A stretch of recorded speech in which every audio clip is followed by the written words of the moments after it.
Sir class 11-এ উঠে গেছি, NEET দেব। বুঝতে পারছি না ম্যাথের প্রয়োজনীয়তা আছে নাকি নেই? ম্যাথ কি রাখা উচিত নাকি উচিত নয়? বহু মানুষ বলছে ম্যাথ ছাড়া চলতে পারবি না। কেউ বলছে ম্যাথ ছাড়া উতরে যাবি। আপনি একটু আপনার মন্তব্যটা বলুন।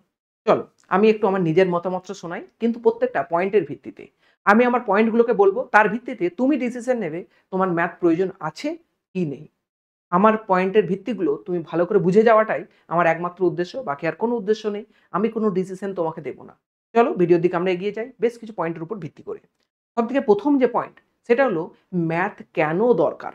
একটা ক্লাস 11-এ যখন ছেলে সায়েন্স নেয়, তার ম্যাথের প্রয়োজনীয়তা কি? এটার দুটো অ্যান্সার। যে ম্যাথ মন থেকে ভালোবাসে সে তো ম্যাথ নেবে, সে তো আমার ভিডিও দেখবে না। যে ম্যাথ নেবে বা নেবে না ভাবছে, সে নিশ্চয়ই নিটের অ্যাসপিরেন্ট এবং সেই আমার ভিডিওটা দেখছে। এদের দুটো অ্যান্সার থাকে। ১ নম্বর হাতে থাকে যে স্যার পাড়ার কাকু বলেছে ম্যাথ ছাড়া ফিজিক্স পারবি না। প্রথম অ্যান্সার। দ্বিতীয় নাম্বার, স্যার চায়ের দোকানের কাকু বলেছে যে তুই ম্যাথ ছাড়া পিওর সায়েন্সের স্টুডেন্ট কি করে হবি? তো সায়েন্সটা মাথাতে ঢুকবেই না। তো এই দুটো অ্যান্সারের জন্য স্যার ম্যাথের দরকার আছে। তোমাদের যদি এইগুলো মনে হয় যে অ্যান্সার নিটের জন্য, তাহলে আমি আমার সেকেন্ড পয়েন্টের দিকে এগিয়ে যাই। সেটা কি? Math versus physics. ফিজিক্স একটা আলাদা সাবজেক্ট, ম্যাথ একটা আলাদা সাবজেক্ট। কিন্তু বহু জ্ঞানী মানুষ গোলমাল করে দেয়। বলে ম্যাথ ছাড়া ফিজিক্স পারবি না। মানে কি? ম্যাথটা ফিজিক্সের একটা হয়তো অংশ। ওরা এরকমভাবে রিপ্রেজেন্ট করে। সুতরাং একটা জিনিস মাথার মধ্যে রাখো যে ফিজিক্স একটা সেপারেট সাবজেক্ট, যেমন বড় সাবজেক্ট, ম্যাথ একটা সেপারেট বড় সাবজেক্ট এবং ততটাই ইম্পর্টেন্ট সাবজেক্ট। সুতরাং যারা ম্যাথ নিয়ে ভবিষ্যতে এগিয়ে যেতে চায়, তাদের জন্য ক্লাস 11 এবং 12 এর ম্যাথটা যতটা জরুরি, একটা নিট অ্যাসপিরেন্টের জন্য বায়োলজি ততটা জরুরি। ক্লিয়ার হয়ে গেছে? তার মানে তুমি বায়োলজিকে যতটা ফোকাস দিয়ে পড়বে, একটা ছেলে ম্যাথ নিয়ে এগিয়ে যেতে চাইলে তার ততটা ফোকাস থাকবে।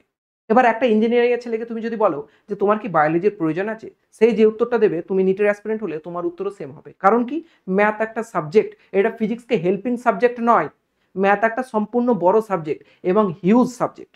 তোমার যদি মনে হয় যে আমার ম্যাথ করতে ভালো লাগে, দেন তুমি ম্যাথ নিতে পারো। তুমি যদি মনে করো যে আমার ফিজিক্সকে সাহায্য করার জন্য ম্যাথের প্রয়োজন, তাহলে তোমার সিদ্ধান্ত কোথাও না কোথাও ভুল হচ্ছে। তাহলে আমি একটুখানি এবার বলি যে কতটা ম্যাথ থাকলে ফিজিক্সে সহজ হয় কি হয় না। আমাদের বাংলার বুকে একটা ট্রেডিশন আছে যে ফিজিক্সে ম্যাথের ছোট ছোট প্রয়োজন কিছু আছে, সেইগুলো জানার জন্য তোমার ম্যাথ সাবজেক্টটাকেই লাগবে। এটা মাথার মধ্যে থেকে বের করে দাও। ফিজিক্সের প্রয়োজনীয়তা আমি নিট ক্র্যাক করে এসেছি, আমি দেখেছি ফিজিক্সে ম্যাথের প্রয়োজনীয়তা ঠিক ততটুকুই যতটুকু তোমার ম্যাথের বেসিক জিনিসগুলো জানলে হয়ে যায়। কি কি লাগে ফিজিক্সের জন্য? ইন্টিগ্রেশন লাগে, ডিফারেন্সিয়েশন লাগে, ম্যাপ ড্র করার জন্য কিছু জিনিসপত্র লাগে, এক্সট্রা ক্যালকুলেশন লাগে। এই ক্যালকুলেশন জিনিসটা তুমি ক্লাস 10 থেকেই জানো, 10 পর্যন্ত ম্যাথ যেহেতু করেছো। ইন্টিগ্রেশন ডিফারেন্সিয়েশন জিনিসটা ফিজিক্সের কোনো একটা ভালো স্যারের কাছে ভর্তি হলে উনি মোর দ্যান এনাফ করিয়ে দেবেন। কারণ বর্তমানে যত অল ইন্ডিয়ান ইনস্টিটিউট দেখবে, ইভেন আমি যখন রাজস্থানে অ্যালেনে পড়েছি, গিয়ে দেখি ম্যাক্সিমাম স্টুডেন্টেরই ম্যাথ কিন্তু নেই। ওরা পিসিবির স্টুডেন্ট, ফিজিক্স কেমিস্ট্রি বায়োলজি। কারণ কি? ওদের টার্গেটই হচ্ছে মেডিকেল। সুতরাং যে সমস্ত স্টুডেন্টরা শুধুমাত্র মেডিকেলকে টার্গেট করো, তাদের যদি মনে হয় ম্যাথ ছাড়া ফিজিক্স কমজোর হয়ে যাবে, এটা সম্পূর্ণ ভুল ধারণা। কারণ ইন্ডিয়ার বড় বড় যত মেডিকেল ইনস্টিটিউট, এইমস হোক আর যেখানেই হোক, ম্যাক্সিমাম বাইরের স্টেটের ছেলেরা যায় এবং তাদের সবার ফিজিক্স কেমিস্ট্রি বায়োলজি থাকে, ম্যাথ কিন্তু থাকে না।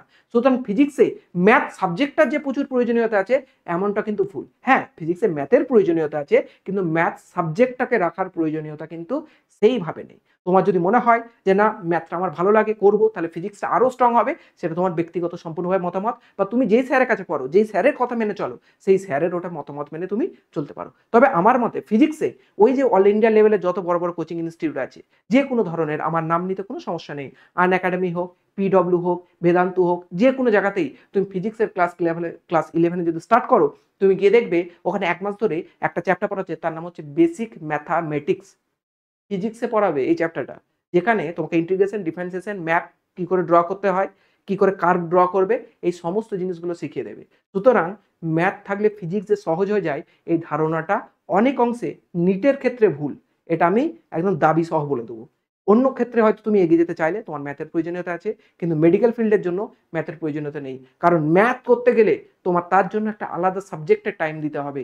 ম্যাথ একটা বড় সাবজেক্ট, একটা যথেষ্ট কঠিন সাবজেক্ট, যেমন একটা ফিজিক্স তোমার কঠিন লাগে, ঠিক একই জিনিস। মনে রাখবে, ম্যাথামেটিক্স সাবজেক্টটা ফিজিক্সের জন্য নয়, দুটো সেপারেট সাবজেক্ট। ক্লিয়ার হয়ে গেছে? এরপর আসি তারপরের যেটা কোশ্চেন, যে ম্যাথে ফিজিক্স কি, নিটে ফিজিক্স কি ম্যাথ ছাড়া হয় না? আমি একটা জিনিস এইমাত্র বললাম যে ম্যাথ ছাড়া ফিজিক্স কিন্তু আরামসে হয়ে যায়। তা নাহলে অল ইন্ডিয়ার বড় বড় ইনস্টিটিউটে আমাদের রাজ্যের বাইরের রাজ্যের ছেলেরা অত বেশি পৌঁছাতো না।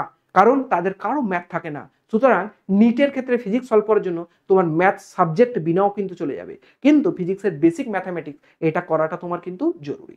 এরপর নেক্সট কোশ্চেনে আসি, সেটা হলো নিটের প্রিপারেশনে ম্যাথ থাকলে কি প্রবলেম হতে পারে। এই মাত্রই বললাম, তুমি যদি সিরিয়াসলি নিটের প্রিপারেশন নিতে চাও, তোমার ফিজিক্স, কেমিস্ট্রি, বায়োলজি এই 3টে সাবজেক্টকে পুরো দিন ডেডিকেট করতেই হবে। কারণ এই 3টে সাবজেক্টে যদি ডেডিকেট না করো, ভালো করে লেকচার না দেখো, রিভিশন না করো, কোশ্চেন প্র্যাকটিস না করো, তোমার দিনে কিন্তু দেখবে যে নিটের কিছু প্রিপারেশন হয়নি। কারণ নিটের একটা স্টুডেন্টকে প্রিপারেশন নিতে গেলে মিনিমাম 12 থেকে 14 ঘন্টা রেগুলার পড়তে হবে যদি সে রানিংয়ে পেতে চায় বা যদি ড্রপার হয়। এই 12 ঘন্টা যদি তুমি 3টে সাবজেক্টে ভাগ করো, কত করে পাচ্ছ? মাত্র 4 আওয়ার্স। 4 আওয়ার্সের মধ্যে তুমি দিনের বেলা নিশ্চয়ই 2 ঘন্টা লেকচার করবে, 2 আওয়ার্স তুমি লেকচার করবে, 1 ঘন্টা তুমি নিশ্চয়ই রিভিশন করবে বা টেক্সট বুক পড়বে, আর 1 ঘন্টা তোমাকে মিনিমাম এমসিকিউ প্র্যাকটিস করতেই হবে নিটের জন্য। তাহলে 4 ঘন্টা প্রত্যেক সাবজেক্ট যদি চলে যায়, তুমি ম্যাথের জন্য টাইমটা দেবে কখন? তুমি ঘুমাতে স্বপ্নে ভেবে ম্যাথ করবে? এই সাবজেক্টগুলোতে টাইম দাও, তোমার সিলেকশন 100% হওয়ার চান্স থাকবে। এক্সট্রা একটা সাবজেক্ট ঢোকালে তার জন্য আলাদা আবার 3 থেকে 4 ঘন্টা লাগবে। আবারও বললাম, ম্যাথ কিন্তু সহজ সাবজেক্ট নয়, একটা বড় সাবজেক্ট, তার জন্য এক্সট্রা কিন্তু এই টাইমটা আবার দিতে হবে। যদি কারো মনে হয় যে ম্যাথ ভালো লাগে আমি তার জন্য করব, সে এই টাইমটা বের করতে পারে। কারো যদি মনে হয় আমার নিটটাই টার্গেট, আমার জেনপাস টার্গেট, তখন কিন্তু প্রয়োজন নেই।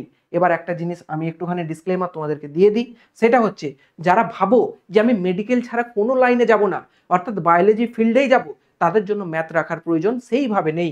কিন্তু যারা মনে করো যে আমার জীবন আনস্টেবল, আমি জানি না আমি মেডিকেল পাবো কিনা, আমি যদি মেডিকেল না পাই যে কোনো একটা ওই পাড়াগঞ্জে যে ইঞ্জিনিয়ারিং কলেজ হয় সেখানে গিয়ে ভর্তি হয়ে যাবো, তাহলে তোমার ম্যাথটা প্রয়োজন। কারণ ম্যাথ ছাড়া তুমি কোনো ইঞ্জিনিয়ারিং কলেজে ভর্তি হতে পারবে না। সেই কারণে তোমার যদি জীবন আনস্টেবল থাকে, তোমার যদি লক্ষ্য আনস্টেবল থাকে, তাহলে তুমি ম্যাথ অবশ্যই রেখো। আর তোমার যদি মনে হয় যে আমি নিটের জন্য দৃঢ় বা আমি যে কোনো মেডিকেল ফিল্ডেই ঢুকবো, বায়োলজির ফিল্ডেই ঢুকবো, তাহলে সেক্ষেত্রে তোমার ম্যাথের সেইভাবে প্রয়োজনীয়তা নেই। যতগুলো পয়েন্ট ডিসকাস করলাম এর ভিত্তিতে আশা করি তোমরা নিজেদের ডিসিশনটা নিতে পারবে। আর ভিডিও যদি ভালো লেগে থাকে অবশ্যই লাইক করো, বন্ধুদের সঙ্গে শেয়ার করো, আর কমেন্ট বক্সে জানাও তোমাদের মতামত কি।